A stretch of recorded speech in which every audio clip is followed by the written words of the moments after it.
God likes, right? Yeah. So we're doing Exodus. We're starting in chapter 6, kind of in a weird place. We started in 6:2. And the portion is Parashat Va'eri. I'm not very good at that. Va'ira. And it means, and I appeared. So that's our portion. And it goes from Exodus 6:2 all the way to the end of chapter 9. So we're covering a lot of the plagues in this portion. And what I wanted to really start this out with, and we haven't really brought this back, when Tom used to teach Torah study, there was 2 questions to consider when applying the Torah to the New Covenant order. And he said, what is it about Yeshua's life, teaching, ministry, death, resurrection, ascension, or return that brings this passage to the fullest meaning? So we're thinking about, like, where is Yeshua in this? What carries this story forward? And the second one is, how does this passage or story inform and continue the thread of God's master story? So lighthearted questions. Lighthearted questions, yeah. But in the perspective of, like, a lot of times we can dig into the depths of the Old Testament and kind of forget that this is being fulfilled on the other end, because you can get into the minutia of what's going on and then kind of forget, like, there was a reason this happened, because this pulls the story forward to the fulfillment of Yeshua. And when I was reading it this week, especially this very first portion, which I want to dive into, starting with Exodus 6:2. I keep saying Genesis. Exodus 6:2. And I'm going to read this portion because I think this gets us starting on a feel of God's heart with this group of people. So it starts out and it says, God spoke further to Moses and said to him, I am Adonai. I appeared to Abraham, to Isaac, and to Jacob as El Shaddai. Yet, by my name Adonai, I made myself known to them. I also established my covenant with them to bring them the land of Canaan, the land of their pilgrimage where they journeyed. Furthermore, I've heard the groaning of Bnei Israel, whom the Egyptians are keeping in bondage. So I have remembered my covenant. Therefore say to Bnei Israel, I am Adonai, and I will bring you out from under the burdens of the Egyptians. I will deliver you from their bondage, and I will redeem you with an outstretched arm and with a great judgment. I will take you to myself as a people, and I will be your God. You will know that I am Adonai your God, who brought you out from under the burdens of the Egyptians. So I will bring you to the land that I swore to give to Abraham, to Isaac, and to Jacob, and I will give it to you as an inheritance. I am Adonai. Moses spoke this way to Bnei Israel, but they did not listen to him because of their broken spirit and cruel bondage. So I want to stop right there. This is kind of like a huge portion of the Lord revealing his plans and purposes to this group of people. And so we have in here, and I love this, we have the I wills. And I've studied the I wills because years ago, before I got to be in an awesome Messianic congregation, the churches I went to were not so much into this. And so I was part of a home group, and we would do Passover Seders. And I wrote a Haggadah, and so I studied all these aspects of the plagues and the I wills for when I was writing this, so that we could do it together when we would have our Seders together. So most of you probably know the 4 I wills, correct? Or not? I don't have them memorized. Okay, well, they're right here. You're right. This is where we get the 4 I wills in the Passover Seder. And I kind of wanted to look at the I wills and look at the fact that the Lord was basically letting the people know before you go through all this that that's gonna go down in Egypt. This is my plan for you guys. This is what I'm gonna do for you by going through this. And so the first I will bring you out. And the first cup that is drank. Which verse is that one in? The I will bring you out. Oh, that, I see it. Yeah. 6. So we're actually starting in verse 6. There's actually 7 I wills in here. Because, I am the Lord. Mm-hmm. But there's only 4 cups drank at the Passover Seder. Dennis Prager said, and I got a kick out of this when I was reading this, there's 7 I wills, but there's only 4 cups because 4 cups of wine is enough. You don't really need to do 7. Well, depending on how deep you pour. Yeah, exactly. That's a bottle. Yeah.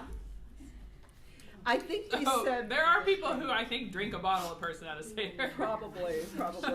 I know they said that, one of the rabbis said that each pour should be at least 2 ounces. There's like all these there's all kinds guidelines of in things. this, you know.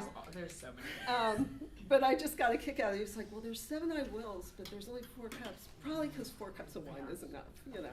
See, I have learned at this point how, because there's a couple that are very close together. Uh-huh. So I have learned which ones should be smaller and which ones can be a little bigger based on how much time I'm going to have to drink them. Yeah. Of course, we do have the sidebar, because this is just fun subject. So we do have, people that drink grape juice instead of wine.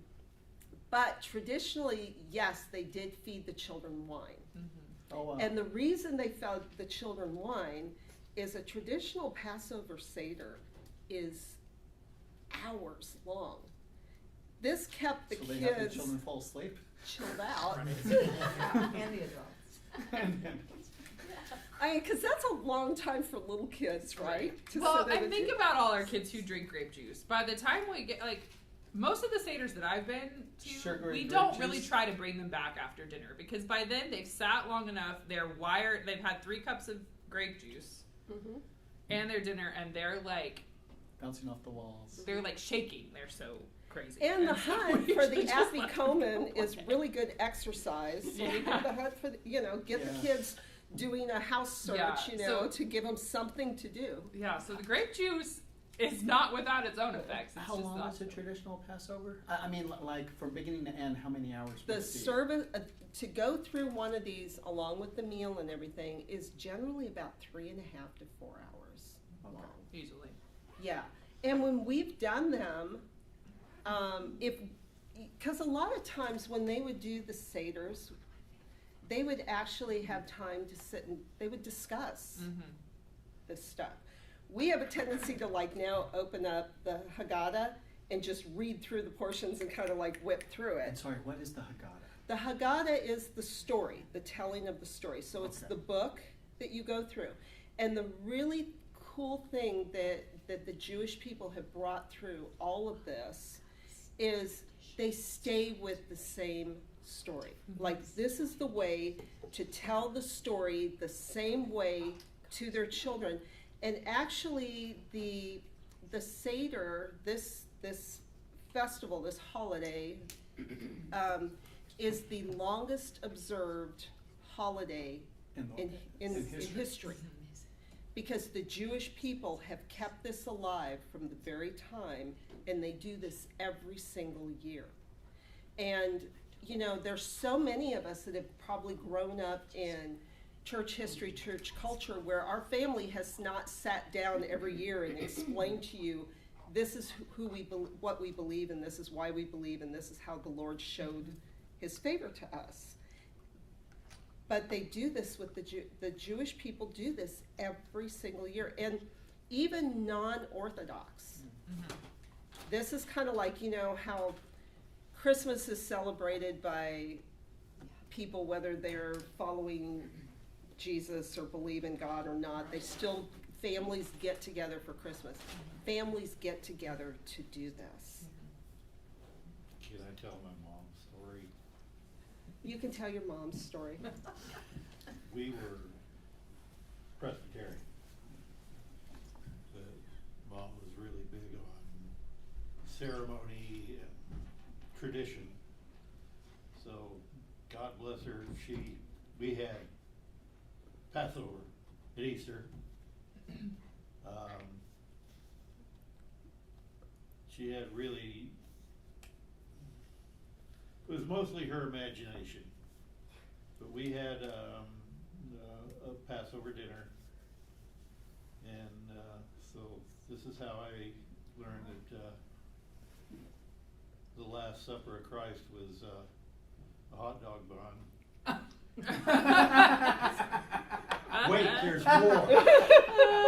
I knew we were in for a good story. Captain Gordon's fish sticks. Of course, Welch's grape juice, and Uncle Ben's converted rice.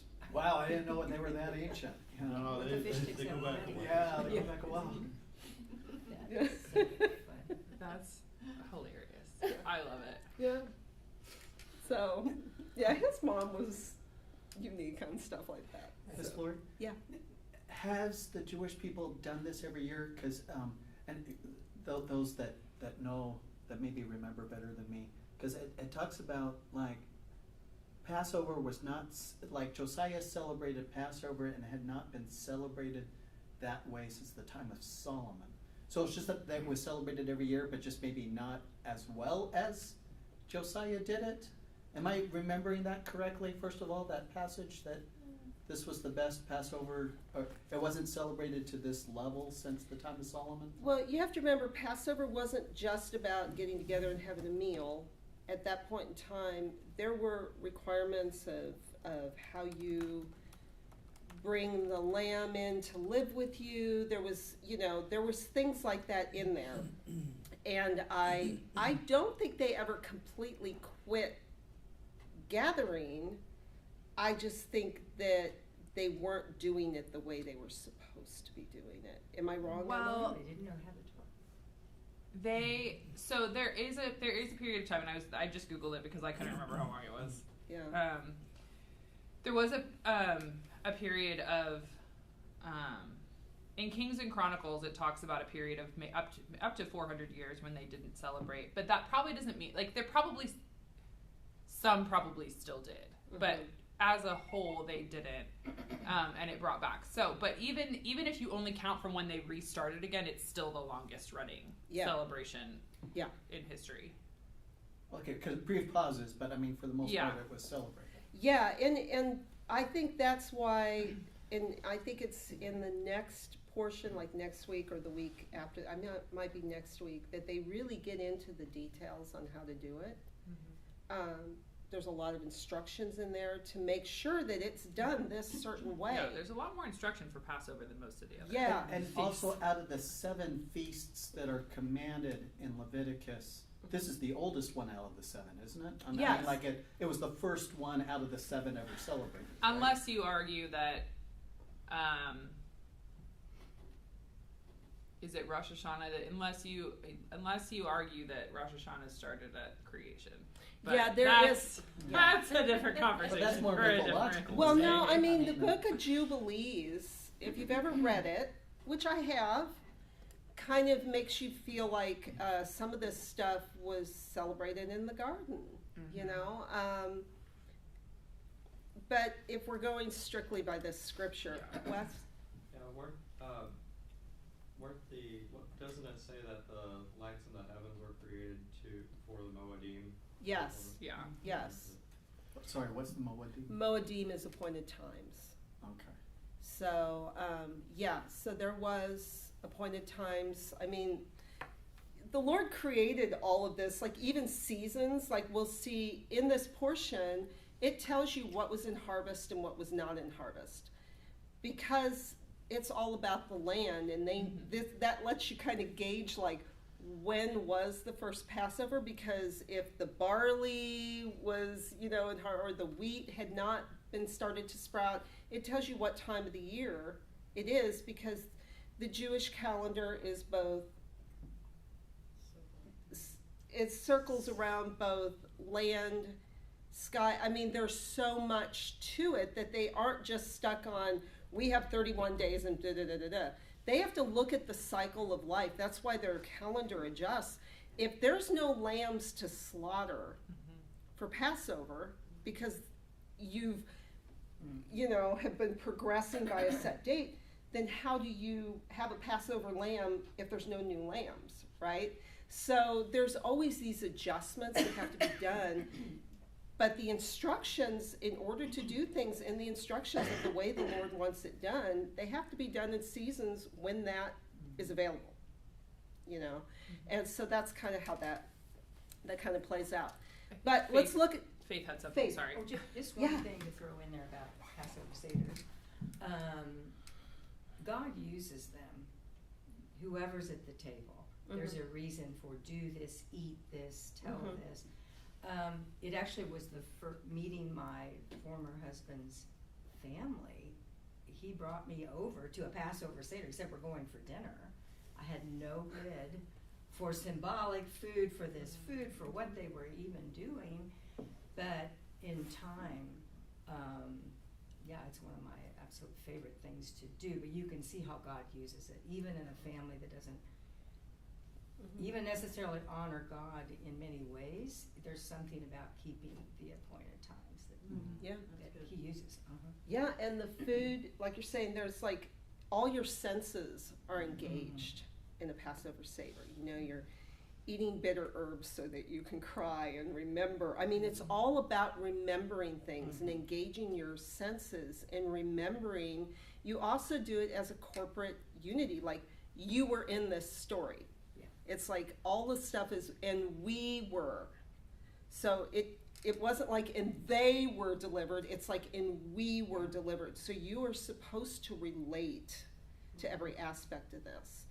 And what I love about the I wills, like the importance of the I wills is set apart by these cups that they drink. And it makes me think of like when Yeshua would drink the cup. There's a communion, there's a connection in that drinking of this.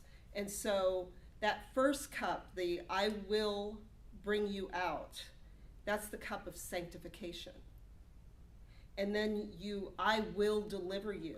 And that second cup is the cup of judgment, wrath, and deliverance. I mean, that's what's getting ready to happen here. When God says that He remembered, it says, so I have remembered my covenant, or I have heard and remembered these people. It's not that He ever forgot Israel. When He remembers something, it's the time that He's going to act. And there was a little phrase that somebody said is when it goes from judgment to mercy.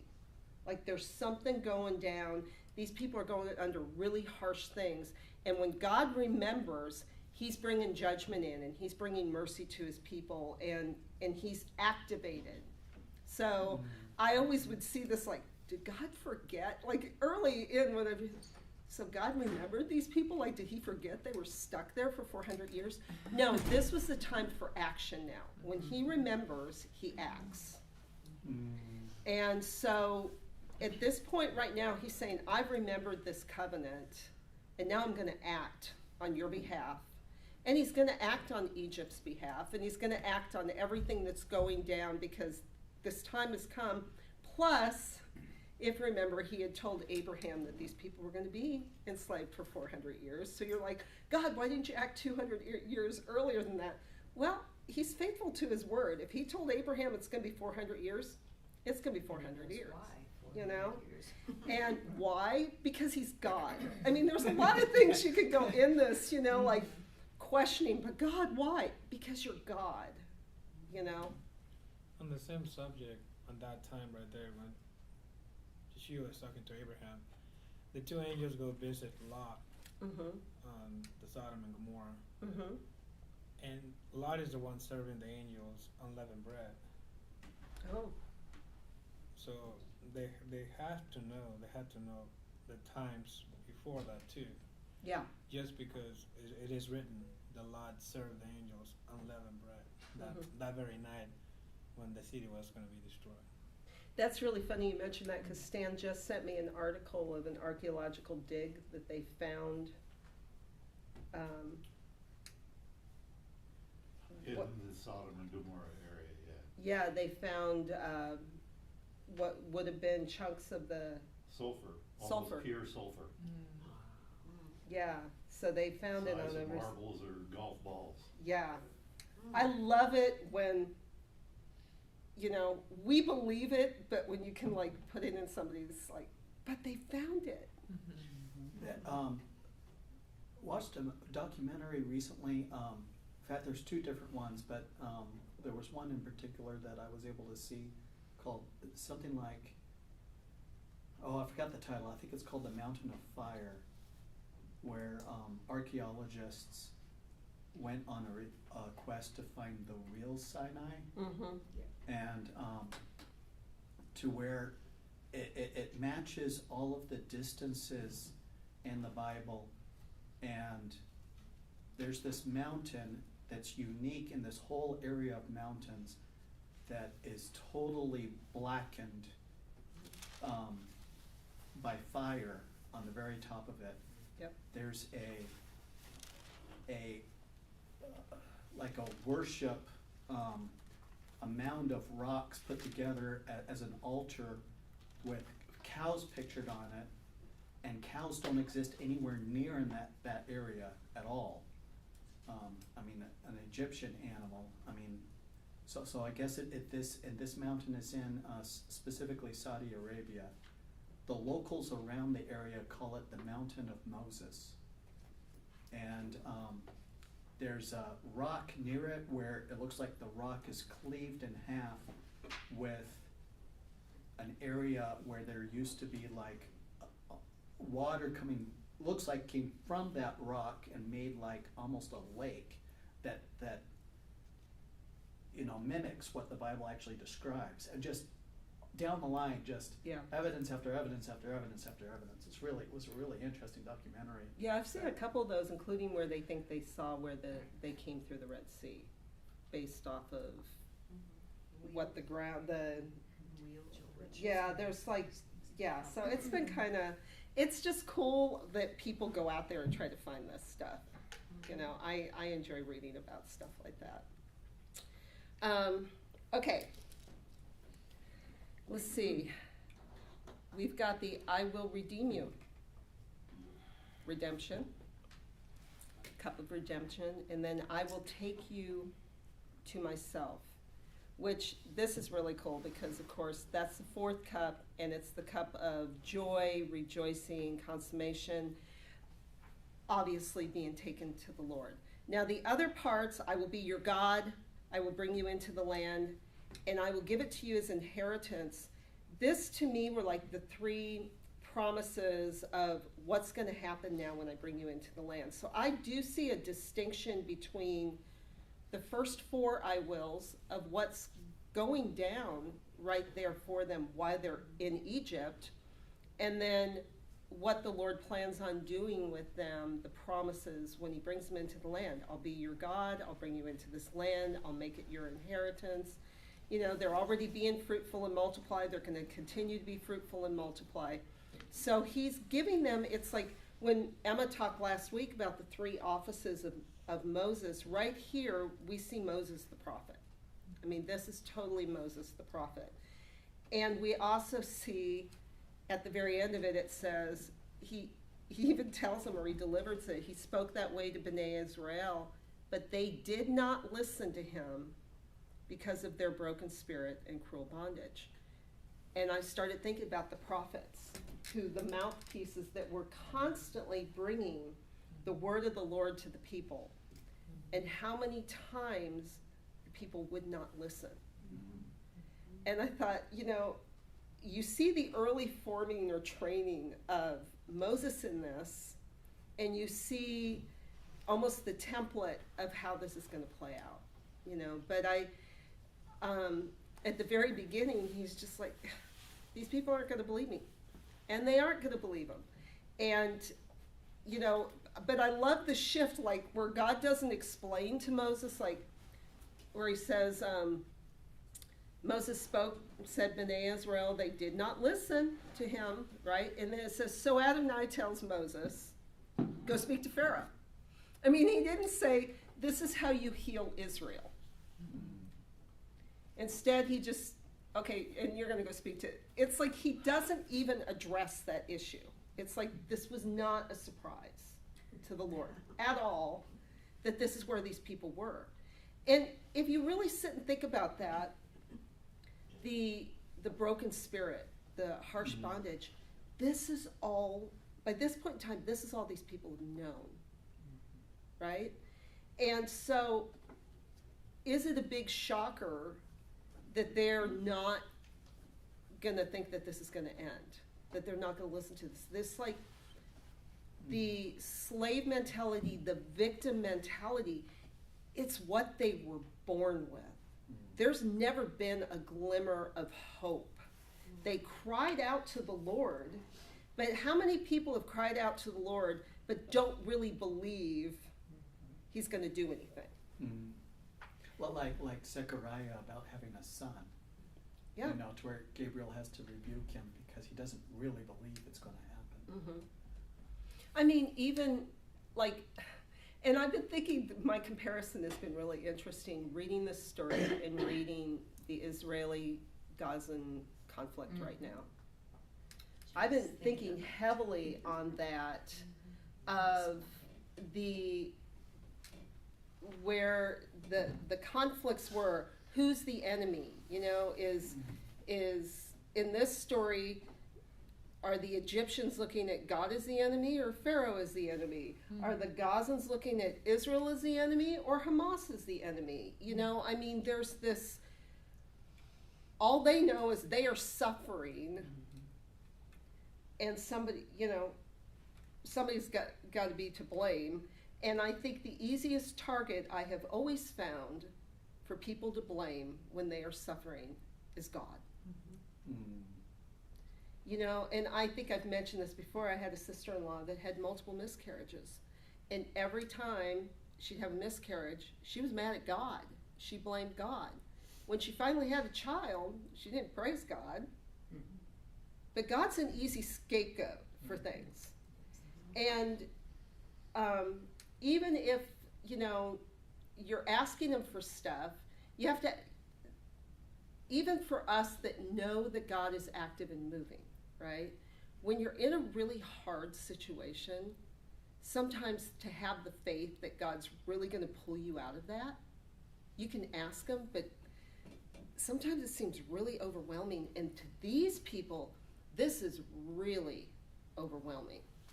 And I was also thinking of the uniqueness of Moses in this, because he's been in both lives, right? We talked last week that he was raised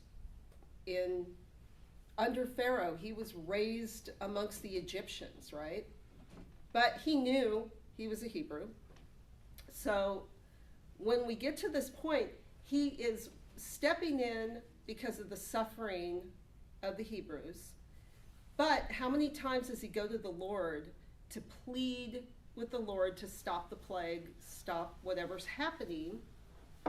And when he's pleading, he can probably sit there and think, I know these Egyptians too. I mean, how many Hebrews, because how many Hebrews would have wanted God to stop the plague against their enemies? Who would have the compassion? I mean, there's a time where it says, Moses cried out to the Lord to stop this plague. He cried out to the Lord. That was like, these people are suffering. And maybe he wasn't so much concerned about Pharaoh, but he might have been thinking, I grew up with these people, and they're suffering. And he had that unique ability to be in both worlds, and therefore to be able to plead and go before the Lord for both worlds. Nobody else was in that position but him to do that. Something you mentioned earlier that I just what are the 3 offices of Moses, but also do we know archaeologically and through history, were there any recognizable distinction in appearance between Egyptians and Hebrews? Like, did they have technically a different skin color? Did they look different? Like what would have made Moses stand out as a Hebrew compared to the Egyptians?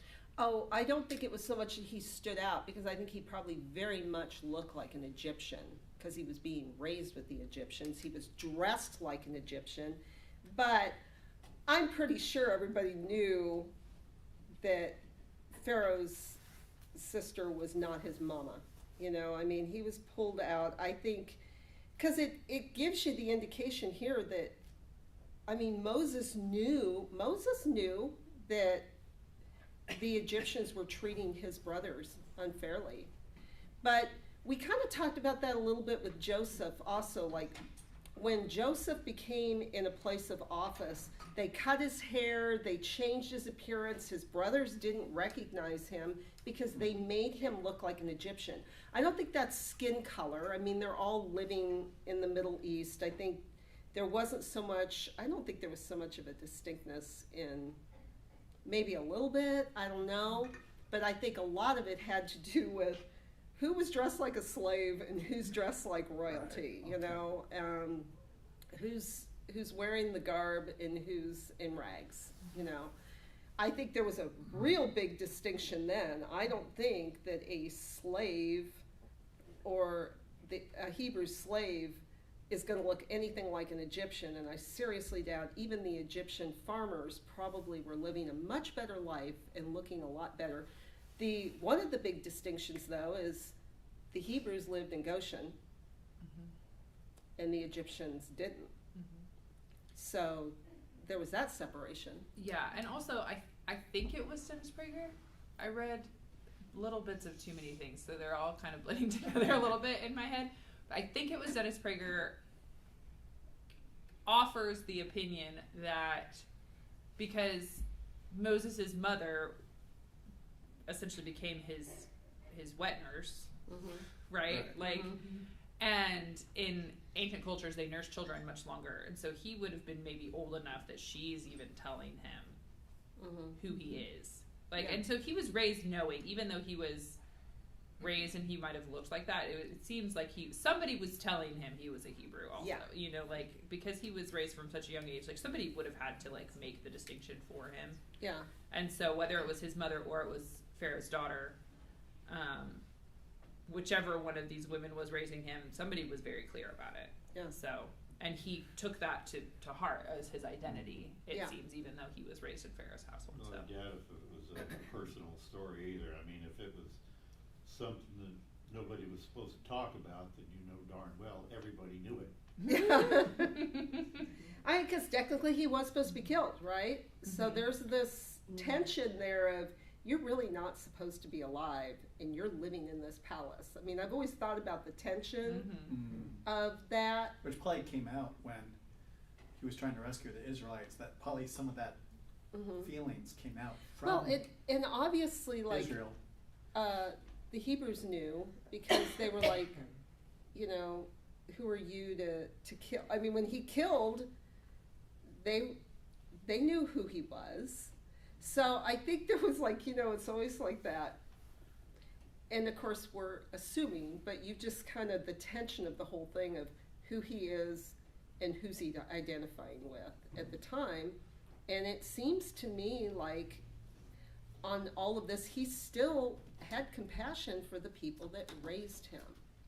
I mean, if they had not taken him in, very much in his mind, I mean, we know the end of the story, but I'm sure in Moses' mind, if this woman hadn't decided to rescue me and take me as her child, I would be dead. So there was possibly a level of gratitude he had to them for doing that for him. This is totally random, but do we know how long the mandate stood to kill all the Hebrew boys? I've never thought about it before. No, it doesn't. It doesn't say in there. You know, it does say Pharaoh's frustration level with the fact that it wasn't working. It must have been working to some level, because let's look at where the showdown happens now. You know, it's at the Nile, and Oh yeah, I never thought about that. And the water that's turns to where blood. and this is the thing that creeps me out about the Nile. This is supposed to be Egypt's like drawing water to drink from there, and they're drowning babies in the same water that they're Culture of drinking death. from. The death Culture thing. of death. And it just weirds me out. Like, Yeah. how unsanitary, number one. But, yeah. Well, the other thing is that I think it also, in so many ways, Yeshua is a second Moses. I mean, like, The better Moses. yeah, the better Moses. Like, he fulfills both of them fulfill all of the feasts in their own lifetime, in a sense. And, you know, but one thing is like Pharaoh kills all the baby children and rescues Moses, just like all the children during Yeshua's time were killed, and he saves Yeshua. You know, to where, I mean, there's so many parallels between Moses and Yeshua. It's just that's also Yeah. fun and amazing. Yes, it is. And Yeshua perfected. Moses did a lot of things really well in part, but Yeshua was the perfection of that. I mean, number one, Yeshua never killed anybody. Moses did. I mean, so right there, we've got that level going on, right? But Moses had a really huge hard job with these people. And his training through all of this, of the dealings with these people before he has to take them over out into the wilderness, I mean, right off the bat, it lets you know that they were hard-hearted, and he kind of already knows that these people are going to have a hard time listening to him. I mean, he's finding out from the get-go they're not going to be an easy group of people to lead, but he's still doing it. With the help, like we mentioned last week, at least he had a helper. He had Aaron. You know, he didn't have to go this alone, and he wasn't going alone because of the Lord, but still, that's a huge obstacle to go through. So when I was also thinking about these I will promises that the Lord gave for Moses to give to the Israelites, and I started thinking about Yeshua gave some I will promises also. And I looked at a couple of them. It said, like, Yeshua tells his followers in Matthew 4:19, "Follow me, and I will make you fishers of men." He says in John 6:37, "He that cometh to me, I will in no way cast him out." Matthew 11:28, "Come unto me, all ye that labor and are heavy laden, and I will give you rest." So we've got these, it's like, these are forms of deliverance, forms of comfort. I mean, Yeshua's carrying this on. He's walking out the bringing people out, delivering them, redeeming them. You know, I was thinking of in Isaiah, the Spirit of the Lord is upon me. He tells them the things he's going to do. He's covering these, delivering, redeeming, taking them for themselves. But he gets more into the nitty gritty, and of course, John chapter 14 has lots of I wills in it. And I was kind of sitting in that, and he wrote John 14:21. I will love him, and I will manifest myself to him. You know, speaking of just, he's telling you, I'm going to love you, I'm going to manifest myself. I mean, and then he said in John 14:13, whatever you ask in my name, I will do, that the Father may be glorified. So he tells you why he's going to do it too. I mean, it's still all about the Father. And the last one he said, in John 14:3 that I'd written down, it said, and if I go and prepare a place for you, I will come again and receive you to myself. So that verbiage of the promises that he's still speaking promises all this time later to his people. And that beauty of the things that the Lord promises, like you can grab a hold of those I wills. If God tells you I will, he doesn't say I might do it, I will do it. And that I will come again is the thing that we all are longing for, hoping for, declaring, proclaiming those I wills, to see the fullness of all of that fulfilled. And so I kind of just had a kind of a fun time this week, just sitting in the I wills and looking at, I will be your God and I will bring you into the land. Where is Israel now? I mean, where are the people now? In the land, right? He said he's going to give it to them as an inheritance. He's still doing that. Like that didn't stop. Their sin did not completely stop that. And a lot of this, it's like these people sin, and the Lord keeps showing his faithfulness and his promises to the things that he says, I will do for you. So that was kind of my I wills. And I was looking at the broken spirit part where Moses said he spoke this way to them, but they did not listen to him because of their broken spirit and cruel bondage. Yeshua said in Matthew 9, Yeshua saw the crowds in Matthew 9, and he had compassion on them because they were troubled and helpless like sheep without a shepherd. So this is still that same thing where he's seeing his people in distress and he's having compassion on them. The Lord saw his people in distress and had compassion on them. And he also had some things to take care of in the land, which is now jumping over to my second little portion I want to talk about in this.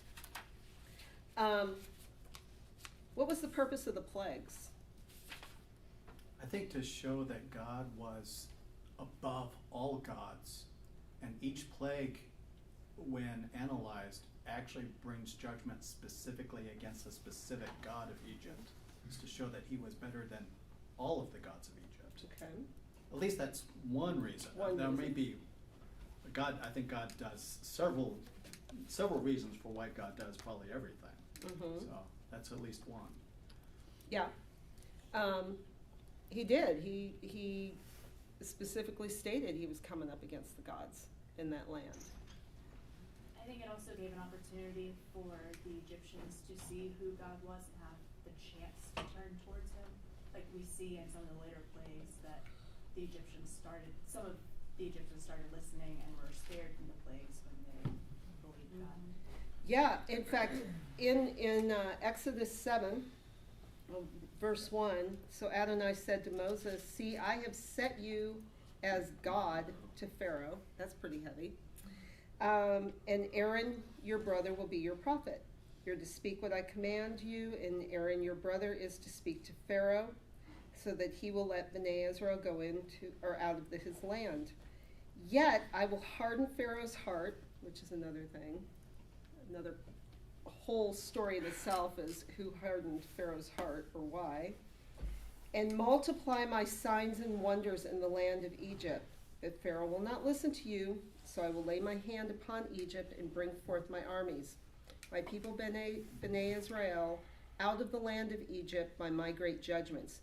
The Egyptians will know that I am Adonai when I stretch out my hand against Egypt and bring out Bnei Israel from among them. So yeah, he wanted the Egyptians to know him just as much. I think maybe some people shouldn't say, I should say just as much, but I really believe humanity in general he was concerned about. Yes, he has a specific plan, purpose for Israel. They have a calling.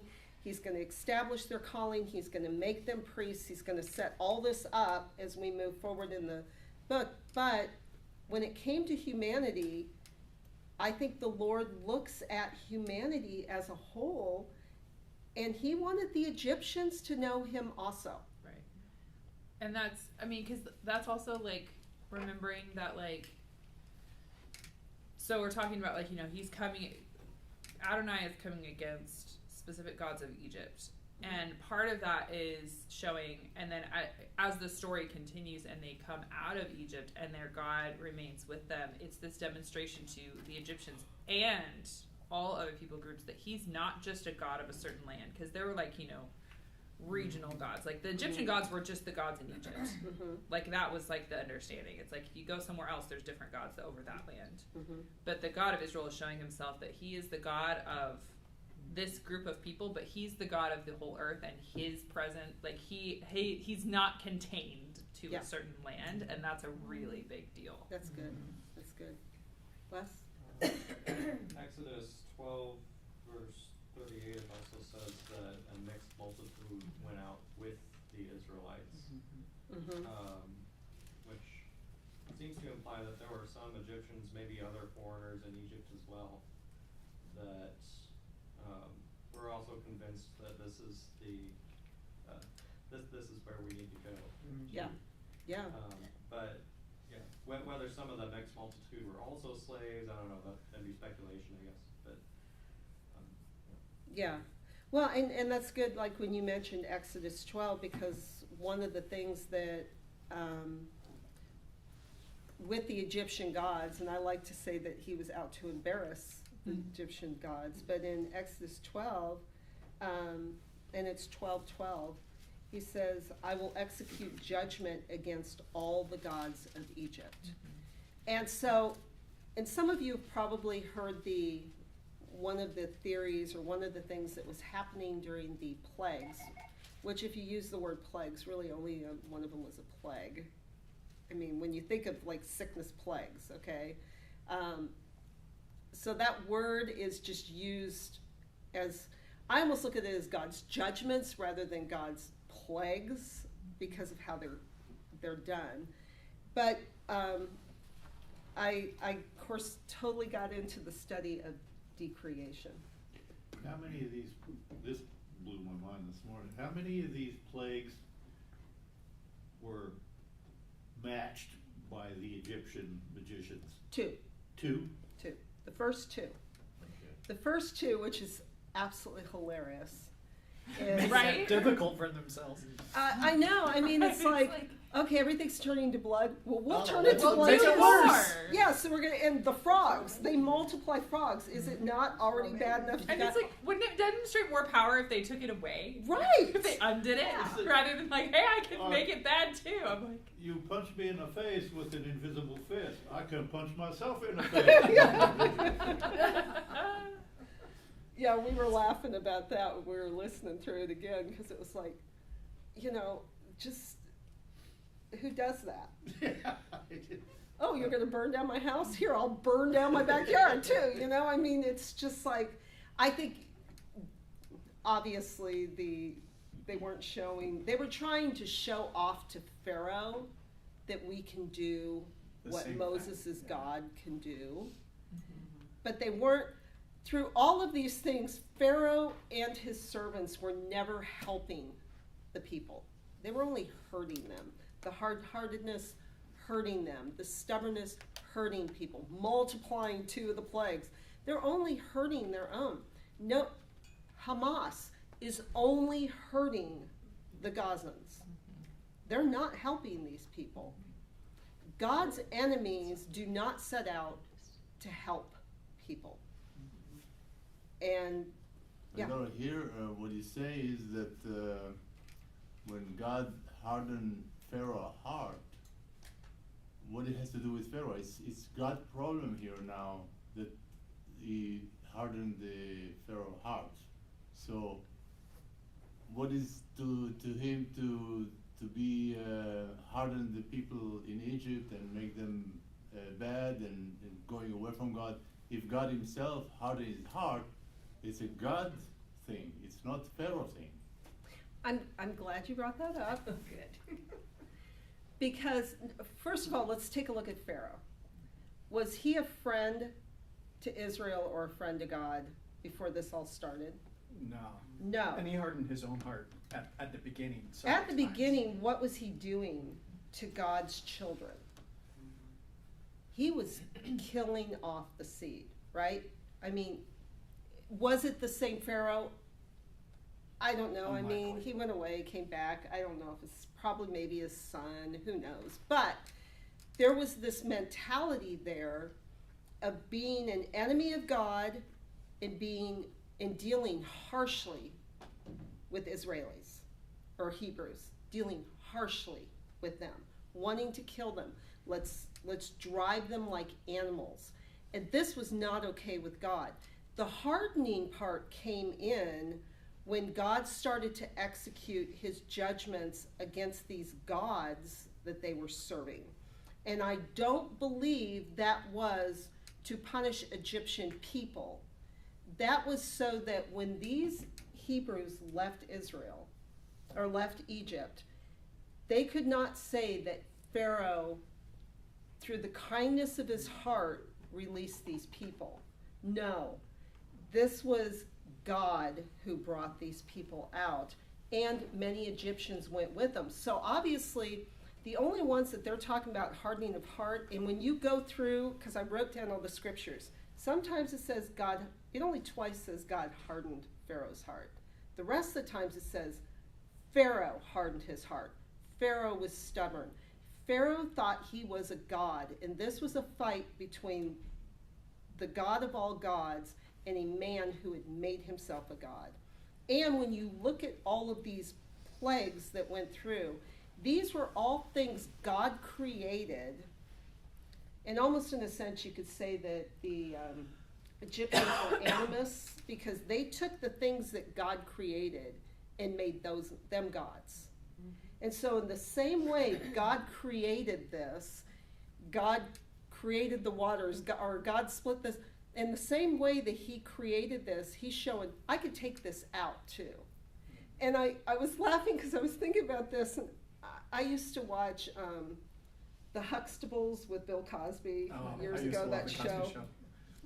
And I remember their son, Theo, got in trouble one time, and his mom and dad were really mad at him. And this stuck in my mind because I always wanted to use this on my kids if they got to. I brought you into this world and I could take you out, is what he told his son. And I was sitting there thinking, and the Lord's like, I created this, and I can decreate this. I made the animals, I can destroy the animals. I gave you light, I can give you darkness. I mean, when we're going through these, we're seeing where he's saying, I gave this to you as a gift. You are not worshiping me, the gift giver. You are worshiping the gift, and I can take that gift away. I can take your trees away. I can turn this ground that I formed you out of into something that is going to cover you and infest you. And so that decreation and the looking at that, it's that battle between God and what people made into gods is important, super important, because if Israel had been living in this, let's look at Israel's history on this. God didn't want Israel going in and mingling with other cultures. Why? Because that would draw their hearts away to foreign gods. Now they're living in a land with all these foreign gods. Do you not honestly think that these people have not been affected by these people serving all of these gods? Do you think that maybe in their mind they could think that some of these things are gods? Well, even it carries through to the golden calf, which they named the Tetragrammaton. And yeah, they were saying this. They weren't just saying this is the Egyptian god that brought us out. They were attributing their god to this golden calf. Yes. And so even after they left, even after all these things, you can tell that it was so ingrained in their minds, even from that. When the kingdom split, and Yeah, same problem. same problem, they set up a golden calf. All those years later, when the kingdom split, they decided to create that same idol again. It's like, blows your mind. Like, why do we keep going back to this? And the one time that Pharaoh says, okay, go ahead and sacrifice to your God, and they're like, well, we can't sacrifice to our God because it's offensive to your people, and they might try to stone us or kill us or whatever. What were they probably going to sacrifice? A ram, a bull, a cow. They worship them. I mean, my friend lives in India. You know, she's like, don't you dare hit a cow. Don't you, you know, they have McDonald's there, but they do not serve hamburgers, you know. I mean, there's that has still carried on to this day when you look at the fact that all traffic has to stop in India because a cow is crossing the street. This is still like something that was ingrained. And right here, we're seeing these people grew up with this. They learned this. God's trying to show them these aren't gods. I'm your God. Mm-hmm. But we also then see them stepping in and how prone they are to mingle or to start serving other gods. And, I mean, we even have I think this is a point where God is really, I don't know what the word I want to use is, purifying maybe the worship too, because think back to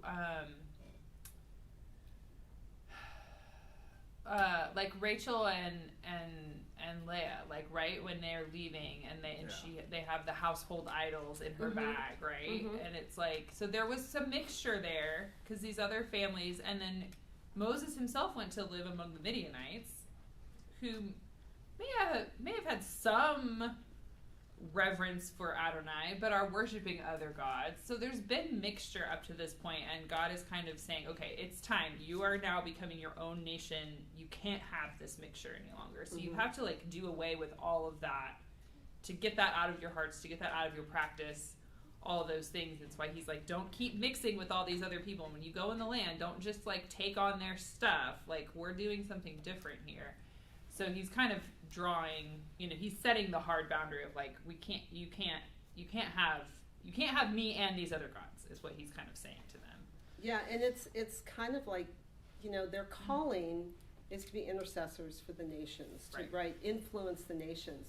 But unfortunately, we see time after time after time throughout history, it seems like the nations are influencing them more than they're influencing the nations. Do we know, I mean, off the top of your head, anyone's head, how many times God says, I know it's like several times in Ezekiel specifically, but I mean, you know, it's here as well, but just throughout the scriptures that God does things for his great name so that they may know that I am God, or that my name will be known among the people. Like, how many times does God state that? I mean, there's got to be a lot. A lot. You know, and I had somebody. That's a major theme of God, God protecting and honoring his own name among humanity. And with the name, it's not like, I had somebody say, well, it just sounds like God's really conceited. Like, I've had really weird, you know, like, God's, you know, it's all about him. He's God. It is all about him.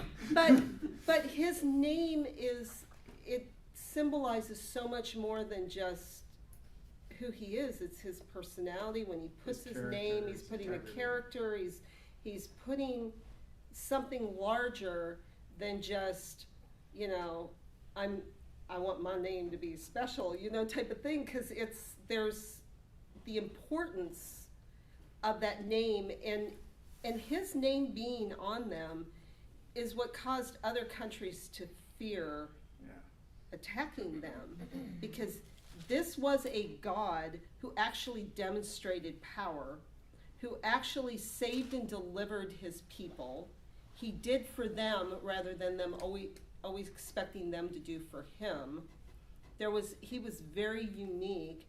And even when the plagues got separated and Goshen wasn't touched, he was showing a distinctiveness and a uniqueness, and like, these are a people. See, I can even protect my people right here in your land.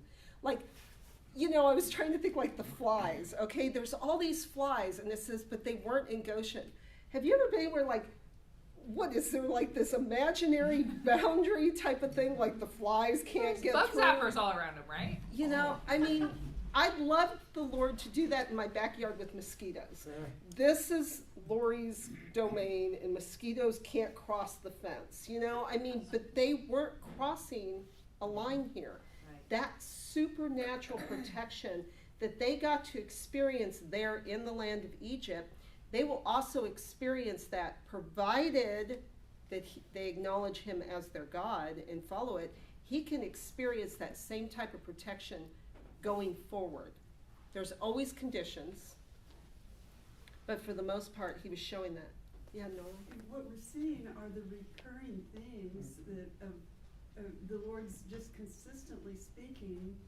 This is the battle of the ages that you are in, and the Lord's explaining himself because he cannot lie. He only tells the truth. So it's not that he's conceited when he's telling who he is. And then all these opportunities for us to see the battle of the ages that's underway. I mean, I'm sure many have heard the analogy drawn of the killing of the infants in the time of Moses, the killing of the infants in the time of Jesus, and then the abortion tragedy of these last several decades here, worldwide really, that suddenly babies are fair game. Well, and we're going to see the same trying to kill off the seed in Revelations too before the return. I mean, the Holocaust, they were trying to kill off the seed. You know, it's all about the enemy not wanting God's fullness to go forth with the seed. Yeah, and just like the battle for Israel right now, I mean, again, the devil wants to obliterate God's people so that the promises of the scriptures cannot happen. And of course, the Lord is defending his people and sending his people to stand with his people. True. As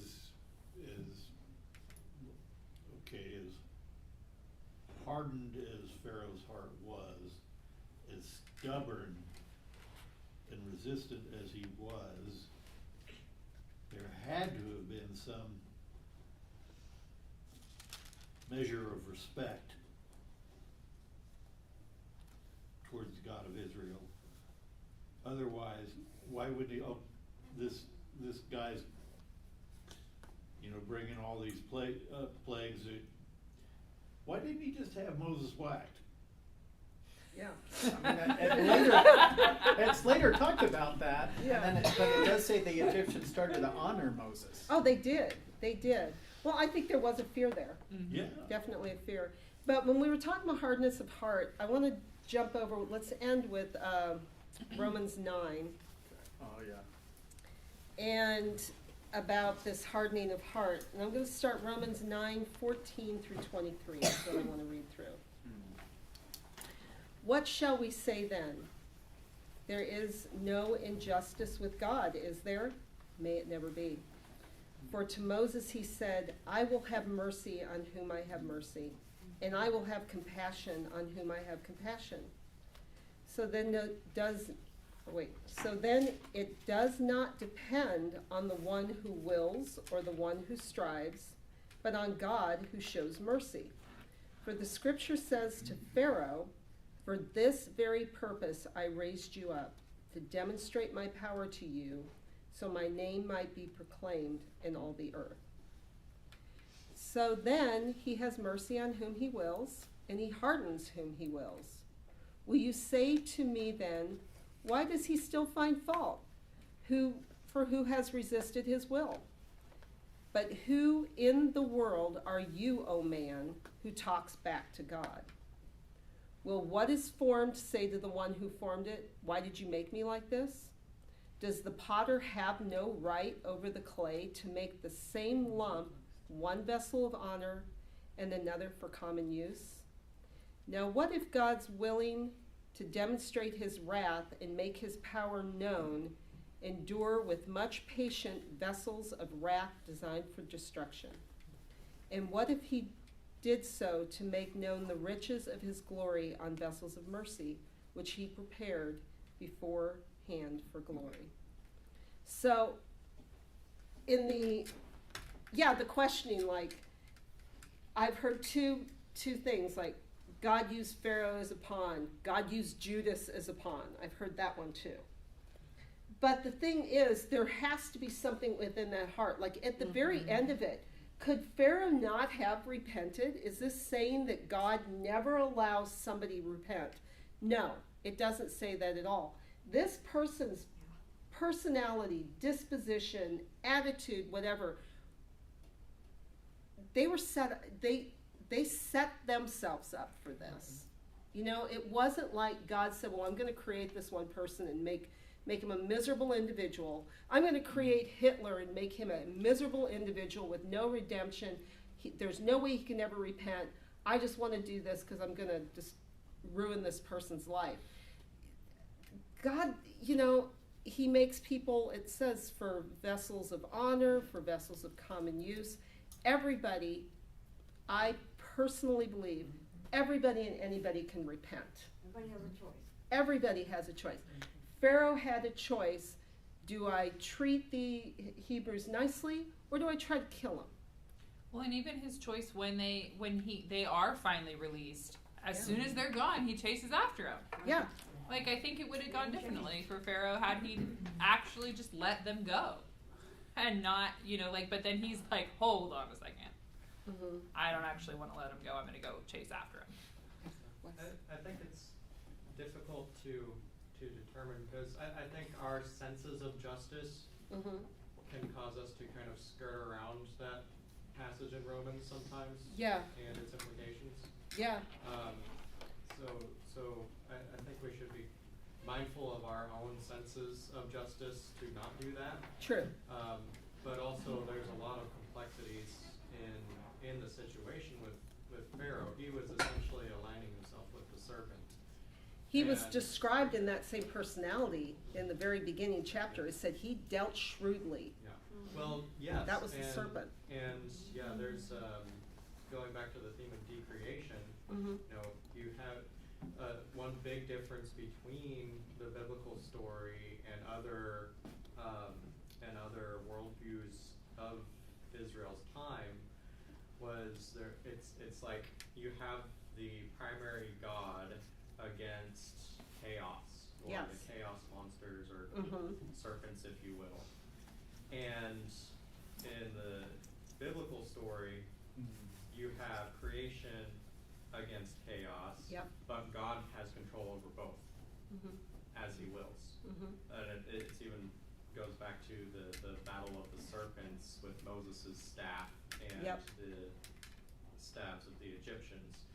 God can use a serpent to devour other serpents for his purposes as he wills. And if there is a king or someone who is aligned with the serpent, he will be able to use that person as he wills. But as he used other kings later in Scripture, he still holds them accountable. So there's an implication that there is also choice involved in that. Yeah. So it's That's the good. complexity in the either or and how much God controls that. There's some mystery there, I think. There is. I love I promise I'll end it right here. This book. I love what this author of the Torah story says. Paul's applied commentary on Exodus juxtaposes the justice of God's hardening Pharaoh heart and forgiving the rebellious Israelites. He is just in his wrath and in his grace. The point is that the one who questions God's justice and judgment must equally challenge his justice and forgiveness. Because we seem to want to sway to one side or the other on that. For Paul, God's relationship with stubborn Pharaoh and stubborn Israel are both cases of his divine prerogatives for his own reasons, whatever they are. The God who creates humans from the dust of the ground has rights over his creatures. His rights include mercy and stubbornness. And I thought that was just really well said. Yeah. So Shabbat Shalom. Thank you, everybody.